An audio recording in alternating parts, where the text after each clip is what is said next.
গণিতের অঙ্কের সহজ সমাধান তৃতীয় শ্রেণীর। আজকে আমরা তৃতীয় শ্রেণীর 24 পৃষ্ঠার এই ফাঁকা ঘরে যোগগুলো করার নিয়মটা জেনে নেব।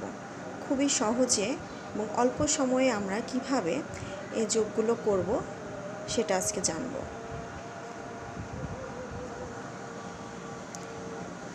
তো আমরা শুরু করি। 24 পৃষ্ঠার 2-এর 3 নাম্বারটা আমরা করব।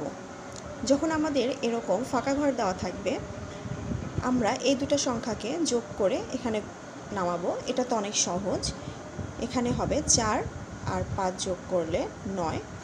কিন্তু যখন নিচে উত্তর দেওয়া থাকবে, উপরে এরকম সংখ্যা দেওয়া থাকবে, এখানে ফাঁকা ঘর দেওয়া থাকবে, সেই সময় আমাদের একটু করতে অসুবিধা হয়। তো আমরা ভয় পাবো না, খুব সহজেই করার চেষ্টা করব। আমাদের উত্তর দেওয়া আছে 9, তাহলে আমাদের বুঝতে হবে যে এই দুইটা সংখ্যা যোগ করলে কত হবে। 4 আর 3 যোগ করলে হবে 7। এখন আমাদের 9 হতে আর কত লাগবে, 7-এর সাথে যদি আমরা 2 যোগ করি তাহলে আমরা 9 পেয়ে যাব। তাহলে 2 আর 3 5, 5 আর 4 9।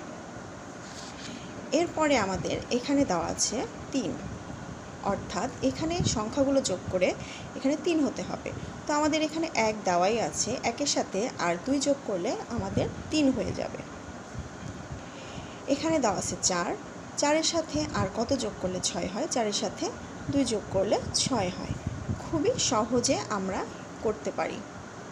এরকম আরও একটা অঙ্ক দেওয়া আছে 24 পৃষ্ঠার 4 নাম্বার। তো এখানে আমরা দেখি একইভাবে